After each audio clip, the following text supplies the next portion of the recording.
of the ancient tale of Icarus and his father Daedalus.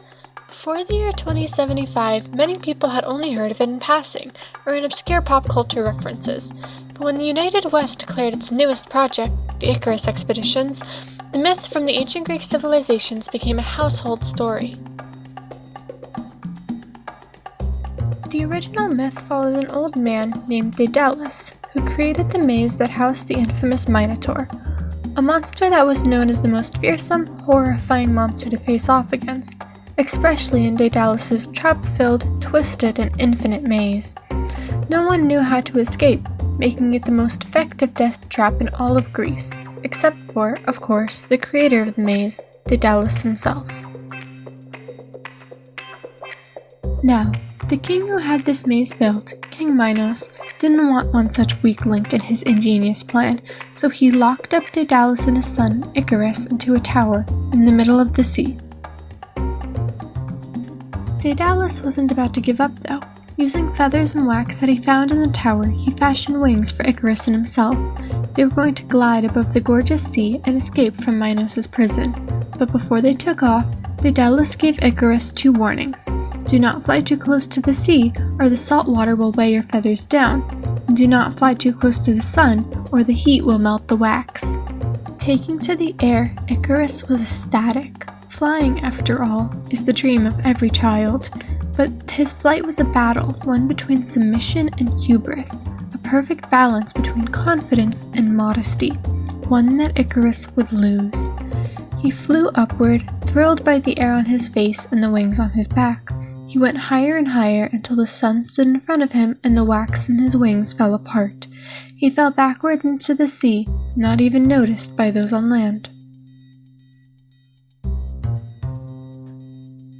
With a tale so tragic, it's not a surprise that the space expedition named after it would face a similarly catastrophic ending, because after only 2 out of hundreds of planned spacecraft were launched, the Icarus Expedition was postponed indefinitely. The Icarus Expeditions were organized by the remnants of the old government agency NASA, now called the United West Space Administration, UWSA, or USA for short. The expeditions were intended to be a comeback to the 2070s underground movement. The United West government was against the idea of migrating underground, as some Eastern territories had begun doing, and wanted to give their people an alternative, or at least an incentive to stay above ground. The Icarus Expedition was the solution. A group of massive ships, each carrying 1,000 people aboard, sent to orbit Venus and provide long-term homes for all of those displaced by rising sea levels or unbearable heat waves. The project was announced in 2075, and the first ship, the Daedalus 1, was built in record time, in just under 4 years. It was in 2078 that recruitment started for the inhabitants of the ship. In order to ensure the health and safety of the first crew, only young adults were chosen for the initial voyage. People between the ages of 18 and 21 flocked to sign up to take the journey of a lifetime. 1,000 individuals were chosen, and USA took to training them quickly.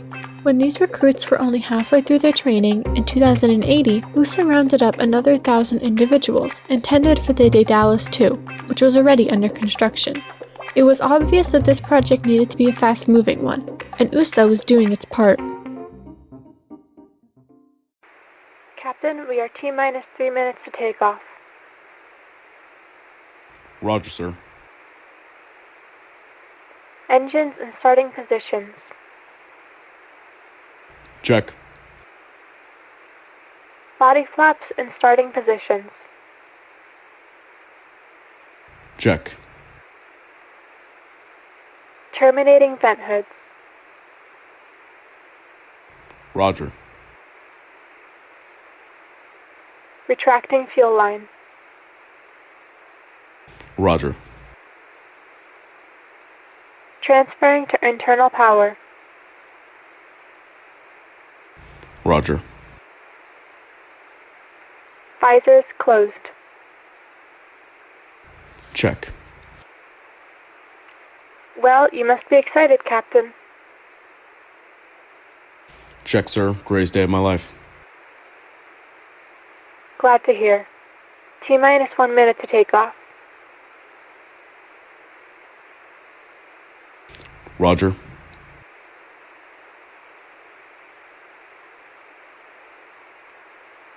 Ground power removal. Check.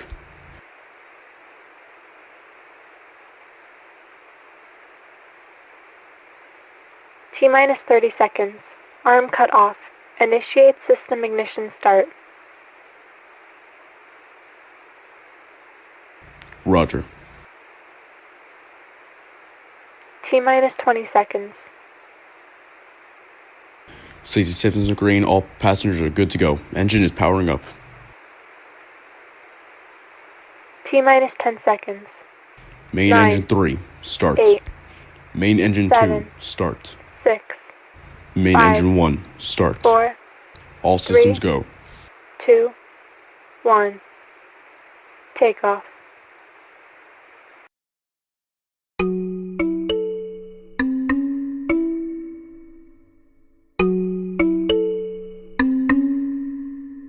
In 2082, the Daedalus 1 took off. A ship piloted by Captain Griffin Greene, it was going to change the world. It reached its location with minimal issues and was sent to be the first Daedalus ship in a fleet of them that would sustain human life away from Earth.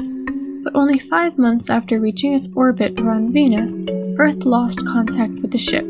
No messages could get through to the Daedalus 1, and even if they were sending anything back, Earth couldn't hear it. 4 months passed painfully as no news came from the Daedalus 1. The Daedalus 2 was finishing construction, and UWSA was growing desperate. The failure of these missions would mean that millions of dollars in funding would be wasted. The migration to space would have to be put on hold for years, at least until the negative stigma of the Icarus Expeditions washed away. And that wasn't even mentioning the 1,000 children who were all lost, with families demanding to know what was happening to their lost members. Luckily, it never came to that. In the middle of 2083, almost the entire population of Daedalus 1 was returned to Earth via escape pods. All 100 Daedalus pods landed within a week of one another, carrying the missing operatives aboard them. 984 people had been recovered, meaning that 16 individuals had been left behind. Not a single one of those 984 Daedalus passengers knew what happened to those last 16 people. The passengers also didn't know what had constituted the evacuation either. When asked if it was a sudden loss of connection with Earth, most of the children hadn't even known that the ship hadn't been in contact with Earth. Those who had known denied that it had been the reason for the evacuation. The evacuation had not been panicked, though. They had merely evacuated, floor by floor, into escape pods. One astute listener had noticed that floor number 3 had not been called to evacuate, which is the best standing theory on where those last 16 people had been. Perhaps it had just been an accident, a slip on the announcer's part during the sudden desertion of the ship. Or perhaps whatever was happening on floor 3 had been the reason for the expulsion, driving the people to escape.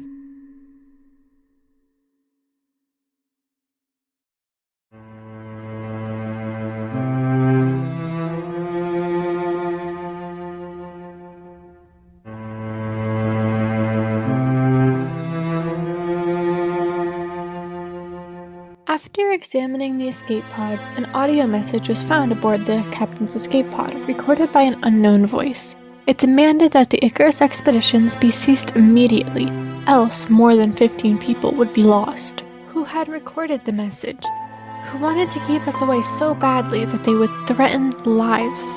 A member of the Daedalus crew? None of the voices of any of the workers were the same. An alien? That was wishful thinking. Was it the same people who had ordered the evacuation? Maybe one of the last members who was left behind? As some of the astute of you may have noticed, there was a mistake in this message. It stated that 15 people were lost in the events. As you know, 16 people went missing. Who was this last individual that had been unaccounted for? Mystery has surrounded the events of the Daedalus crew and this one person until now.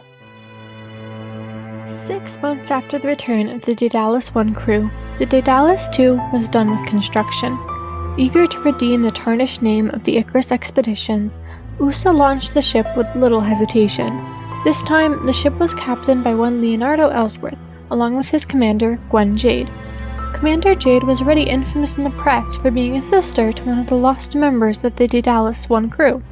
Placing her as the commander had been a deliberate statement by UWSA to show that they weren't giving up hope in finding the last 16 members, along with an explanation on what had happened to them.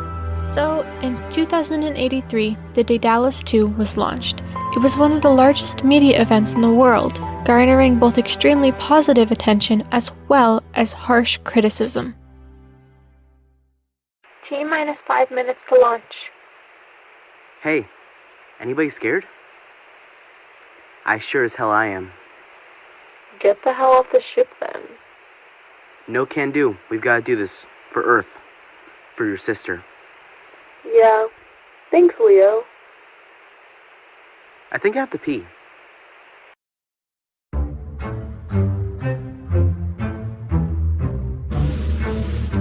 Once again, it would only take 8 months for the mission to go awry.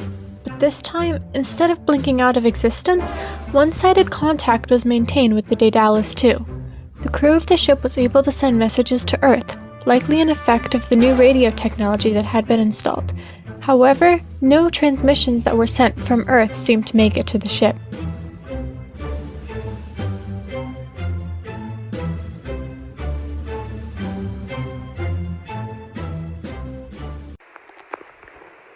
Daedalus 2 to Earth. Do you copy?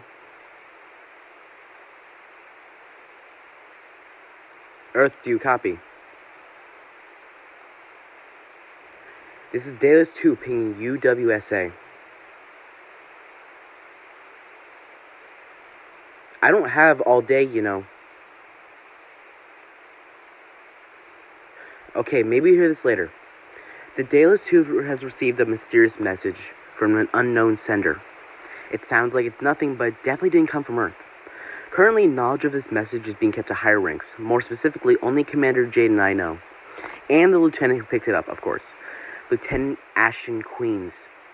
We are waiting for further word from you to decide how to further handle it. Captain Ellsworth, over and out. This is where many people agree that the situation gets weird. A few hours after this message was sent out, another message was sent back to the Daedalus 2. But it wasn't from UWSA. Daedalus 2, do you copy? This is Earth. We copy, Earth. This is Captain Leonardo Ellsworth. Hello, Captain. I got your signal about the message. This is the part where you introduce yourself, Earth. I need to make sure I'm speaking with someone with a high enough command. I'm not from the UWSA, Captain. They won't be able to contact you. What do you mean? Your transmissions to the UWSA are being blocked. You will have to go through me. Are you blocking them? Please identify yourself. Call me Anna. I'm doing nothing to your signal. Has anyone else listened to the message? Anna? I'm gonna need some clearance. I'm not supposed to speak about these matters with anyone lower than my own rank. I'm the highest rank you're going to get here. Tell me about the message. Please return when you have the proper clearance to ask these questions. Until then, Daedalus 2 is over and out. I'll be waiting for you to come around. Anna, out. When UWSA heard this radio conversation over their own comms, unable to interfere with them, a manhunt began.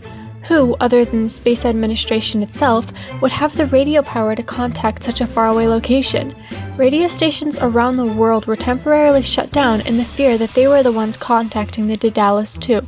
Radio conversations went silent for weeks as radio enthusiasts didn't dare speak over them, scared of being prosecuted by UWSA. Suspicion even turned back onto the administration itself, where the radio staff was weighing down to only a few dozen, and the highest levels of clearance were needed to enter the rooms where they worked. But all their efforts were in vain when, a week later, this message patched through. Daedalus 2 to Anna. Only 3 personnel on the ship have heard the message. Good. Keep them away from anyone else on the ship. If they've told anyone about the message, quarantine them too. Word of the message is confined to only 3 of us. We've spoken about it to no one else. Good. Keep it that way. Have any of you 3 shown any strange symptoms? Like, what? Bleeding. From the mouth, the nose, the eyes, anything? Queen's had a nosebleed 3 days ago. There's a room on floor 3 that had a lock on the outside instead of the inside. Room 19. Evacuate the floor and lock Queen's in there. Why the hell would I do that? I don't know how it works, but he's not going to be Queen soon. It's better to just be safe than sorry. Not going to be Queen soon? What does that mean? I don't know, but you have to trust me, or you're going to end up just like the Daedalus one. What about the municipalities on that floor? Other than a bathroom, there are none. It's mostly residential. Alright, Daedalus 2, out.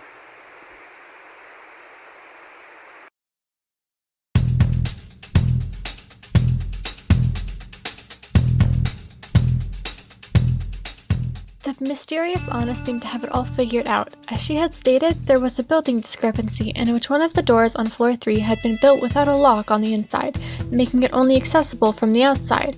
How she knew about it, people could only guess. Suspicions of her being a worker at UWSA grew, and employees would have to go through regular screenings with voice matching programs to see if they were the culprit.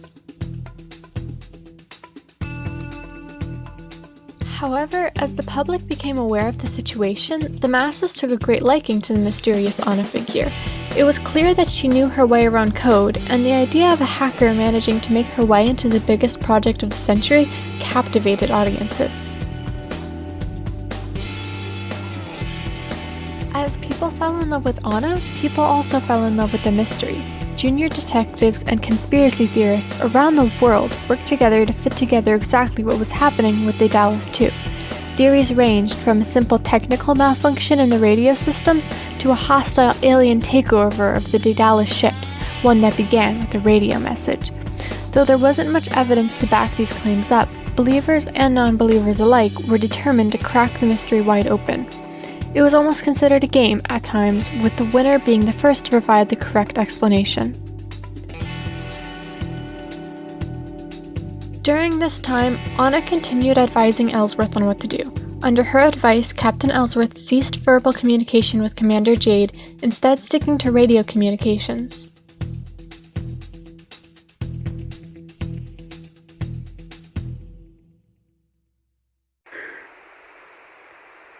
Daedalus 2 to Anna, come in. I'm here, Daedalus. I've got Queen's locked away. He's not happy about it, but he knows it's for the best. Good. How is Commander Jade looking? Fit as a fiddle, no blood. And you? Nothing. Okay. Is there any way that you and Commander Jade can isolate yourselves? What? It's dangerous to talk face-to-face about the message. I don't have time to test much, but something about talking to people causes it. I still don't know what it is. Neither do I, but it's not pretty. Let's hope that you don't have to witness it. Okay, so Commander Jane and I can't speak anymore? Over radio, you should be fine. You sound like a jealous girlfriend. I'm trying to save your life. That's what a jealous girlfriend would say.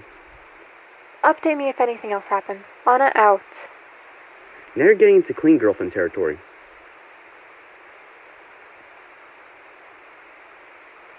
Anna? Daedalus 2, over and out.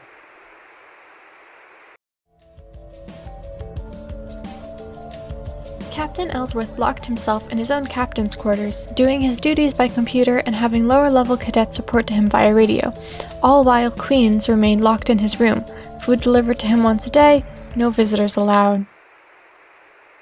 This is Daedalus 2 requesting that Anna come and grace us with her silky voice and infinite wisdom.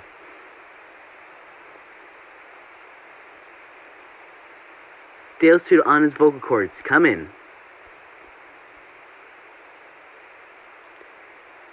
Daedalus 2 to Anna, come on, I'm just messing around. Keep in mind that these are professional communication channels, Captain. The UWSA can still hear these. Why aren't they replying then? Nothing will go through. It's not their fault. You're good with computers. Can't you fix it? The issue's on their side, not mine or yours. I can't do anything without getting into their facilities. What's causing it? I don't know. How's Ashton doing? Queens? He's fine. He's been having nosebleeds often, though. And Gwen? No signs of blood from her. She's loving the whole isolation thing. She's actually stopped talking to everyone on the ship. She's doing her work in her quarters. That's smart. You should do the same. Is that really necessary? I haven't had nosebleeds or anything. Until you evacuate and get away from the message, everything is necessary. Does the nosebleed thing really have to do with the message? I'm not sure. I'm hoping not. Okay, I'll arrange a quarantine for myself. Good. I'll be going then. Anna, wait. Yes? Is there any way that this mission can be a success? Do you think we can still salvage it? No, not anymore. When I get back to Earth, will you go underground with me? Leo. I'll build you the most beautiful underground home, Anna. It'll have granite floors, walls, and ceiling. Anna, out. Leonardo, under and out.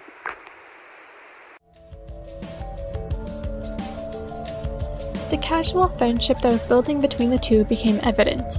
It reached its climax in this next recording, only a few hours after the last, where it promptly backfired on Captain Ellsworth. I don't want to go underground. What was that, Captain? I don't want to go underground. I want to stay like this, with the perfect view of the stars. We don't have much of a choice, Leo. Space is incredible. There's so much nothing. You're nothing. I'm nothing. And we're here. It's 3 a.m. Time is nothing here, too. The stars are all suns, but so far away. Their light takes longer than my lifetime to reach me, but it's traveled far enough to let me see it. We are an impossibility, and yet here we are. UWSA is going to hear this and send you for a psych test. They don't need to. I already know that I'm insane. The stars have showed me that. So did you.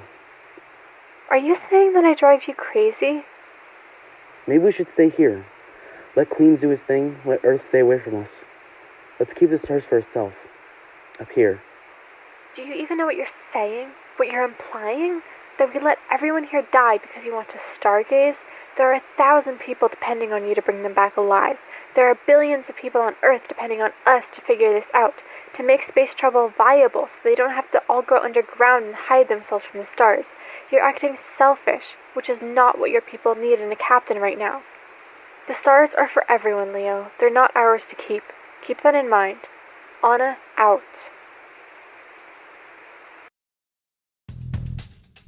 We're gonna get back to this in a moment, but almost a month after the first communication with Anna, this happened. Leo to Anna. Leo to Anna. Anna, please come in. Copy. What's wrong, Captain?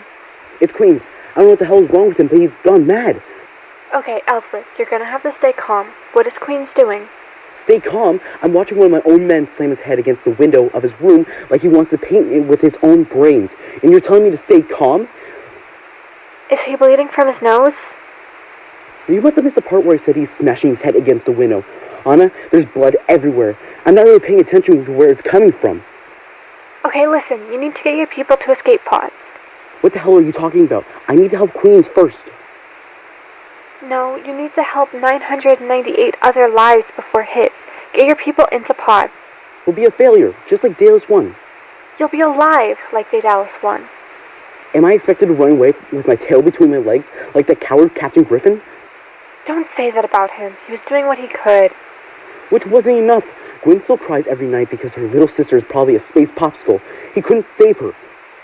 It wasn't Griffin's choice at that point, and leave Gwen out of this. I will not. You don't know what it's like to be cozy up on Earth with nothing to worry about, but I have 1,000 people depending on me, and not gonna make Griffin's mistake and let any of them die. Then get your people out of there. Queens is beyond saving, and he won't have any mercy. The class. Get out of there, Leo.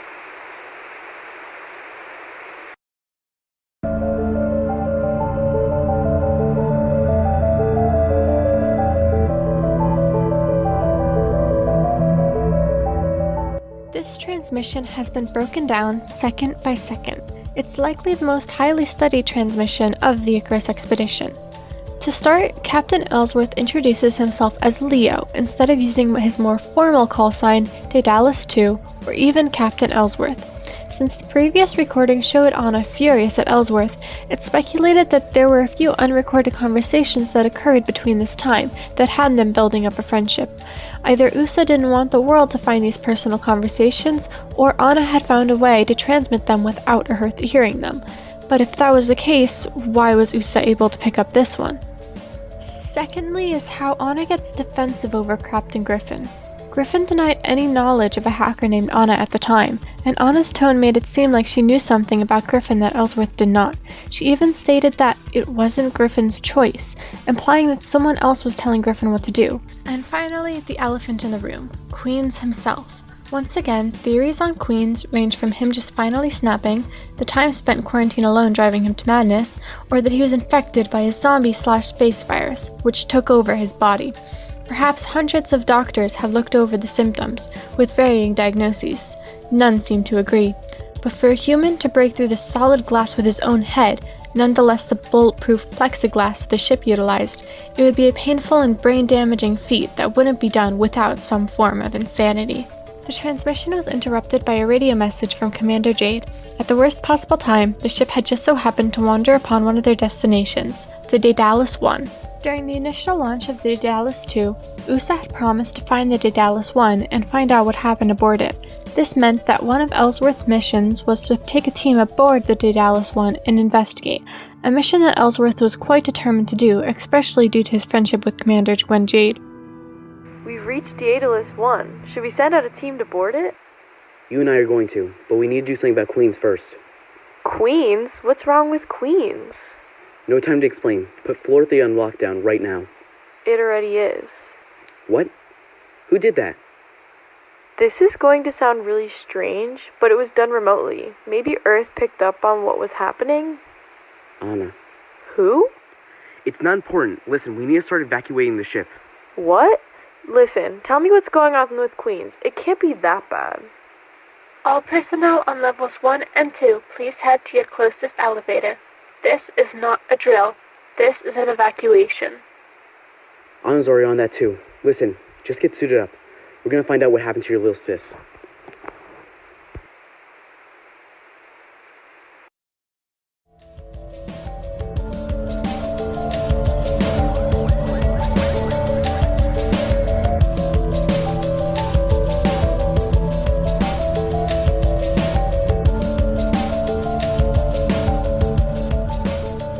By taking remote control of the ship, Anna began evacuating the Daedalus II crew.